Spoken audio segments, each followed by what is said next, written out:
Hi everybody. Today I want to make a video about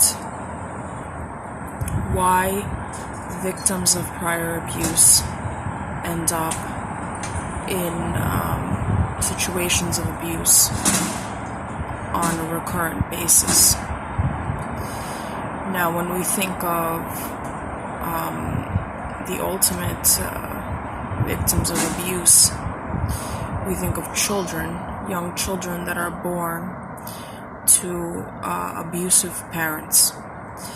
And abuse can take many forms. You can be born into a family of addicts, a family of mentally ill people that don't necessarily want to be mentally ill, but have schizophrenia, bipolar disorder. We talk about borderline personality disorder, and of course narcissism and psychopathy. And there's a common misconception that in society in general that children are better off with their biological parents than they are with strangers. And this is why many children of narcissists and sociopaths are gaslighted by society and lied to on a continual basis for many years.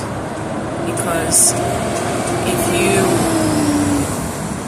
listen to the Hallmark version of events, then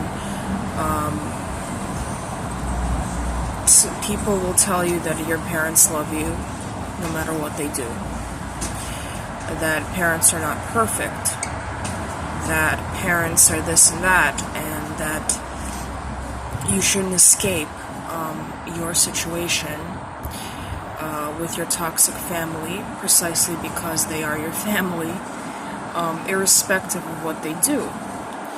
Of course, we know that this is bullshit. Excuse me, I'm swearing, but I'm just a person that swears. I was born in Brooklyn. Can't avoid that. This is bullshit because people that are mentally ill can still procreate, can still reproduce. And if you look at the foster care system, there are clearly people that are willing to abandon their children. If you look at the social services system in place in this country, children are taken out of their homes for very legitimate reasons all the time.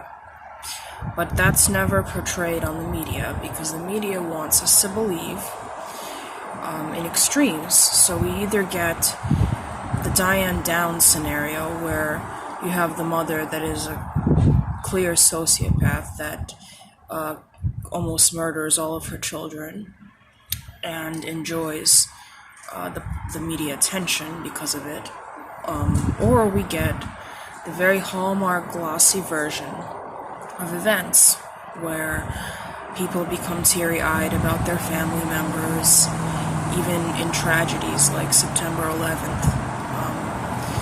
We have stories and stories and stories about the victims' families, and that's good and well, provided that the victims' families truly cared about them.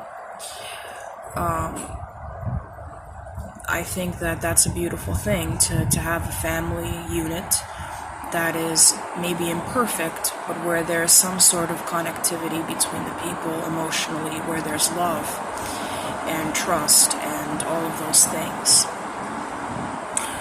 But that is not always the case. And part of the reason why people that emerge from these family units fall back into abusive relationships, whether it be with substances, why children of mentally ill parents sometimes turn to alcoholism, sometimes turn to substance abuse, but more often than not, end up in patterns of abuse at workplace, at in romantic relationships, is because they're used to it. And because when sociopaths and narcissists hunt for targets, they're looking for somebody that is used to abuse. Because if abuse is normalized in the victim's mind, it's much easier to break the victim. It's much easier to use the victim and to discard the victim, because the victim has been conditioned by the greater society to accept their fate. So if you were the son or daughter of a sociopathic narcissist and everybody loved your parent and thought that your parent was the best thing since chocolate ice cream, and your parent put you through an Ivy League education to get narcissistic supply, let's say, then you grow up thinking that, first of all, society at large is stupid and values the wrong things, because you know the truth about narcissism and sociopathy and they don't. And they were hoodwinked, not everybody, but most people, by this covert narcissist that was related to you. That leads to distrust, that leads to isolation. When you're isolated, when you can't trust people, it's very hard to accept that people love you. It's very hard to accept that people love you because the cookie cutter image of family as the beacon of love and trust does not apply in your case. And people are alienated by the fact that, or antagonized by the fact that you don't associate with your family. And so isolation leads to depression, leads to social anxiety, leads to feelings of being misanthropic. And all of this creates isolation and alienation and makes you susceptible to future narcissistic people coming into your life, presenting themselves as your saviors, when in fact they're anything but. And you repeating the cycle, what Freud called repetition compulsion, if you want to put a fancy term to it, etc., etc. This is why many people marry their, like a surrogate of their narcissistic parent, because it's accepted. They've accepted it they've been disempowered from day one. Forming relationships that are based on love and respect and trust is difficult for them, because like anything else, if you've practiced a certain type of attachment, then to practice another attachment in a later stage of your life involves a lot of work, a lot of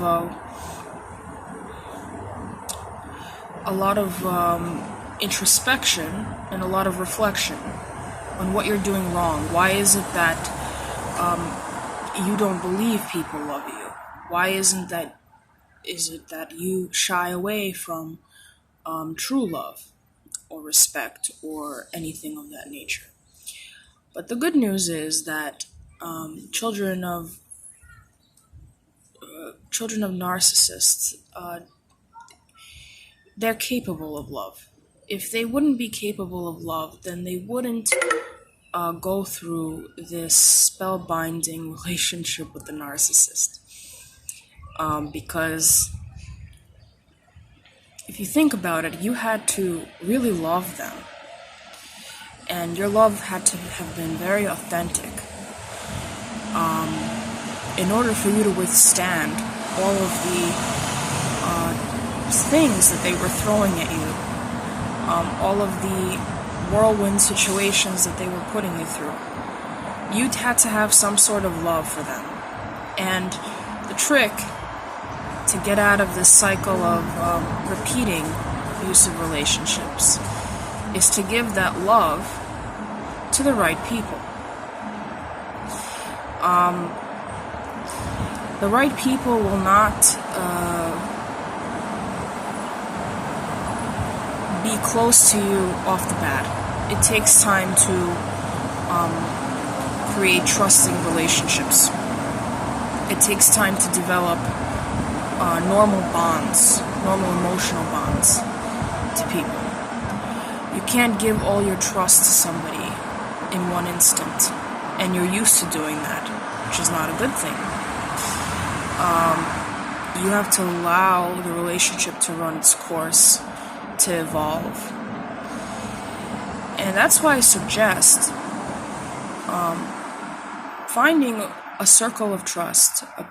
Like, think about the people in your life, apart from the people in this community, because honestly, all we talk about is sociopathy, and that's great.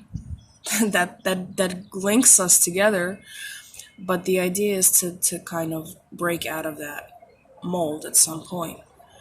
I recommend looking for people in your life that you have an affinity with, that you want to be more like, that inspire you, and that you know that are not narcissists. Part of the reason why we study sociopathy is to recognize the people that are not narcissists. Okay, and try to reach out to them. Try to treat them with the compassion that you gave to this narcissistic individual, whoever they were. And you will see the difference over time, over much time, between how they act and how the narcissist acts. I've observed that I feel a sense of safety in these kind of relationships, that I feel that this person will not betray me, that I feel that even though they may not be as entertaining and as superficially entertaining as some of the narcissists that I've seen, that I need that. That's a good thing for me, because I know that I need to put my need to bond with people into the right people. And that's exciting for me. That should be exciting for all survivors of narcissism, because the minute that you start bonding with authentic people and people with interests and people with ideas and people that are not fixated on getting narcissistic supply for themselves, the more transparent narcissists will become to you. It's actually a wonderful feeling, because the world is built on contrast. So if you bond yourself to people that are not narcissistic, that are healthy, the unhealthy becomes a lot less appealing to you. I've seen this happen in my case. I've seen this happen to a lot of people. You cannot go on not trusting anybody, because that's an extremely stressful situation. And also, it attracts narcissists. You have to think of it like that. If narcissist senses that somebody is isolated, that they don't have friends, that they don't have good acquaintances, that's exactly when they pounce on you. That's exactly when they'll try to hone in on your vulnerability. And the reason why people keep repeating these relationships is because they stay in a vulnerable place. And you have to get out of that vulnerable place in order to repel sociopaths, in order to make them incredibly just not interested in you. And I want to go into a discussion of boundaries because I think it's a very abstract concept. That's for the next video. Kisses.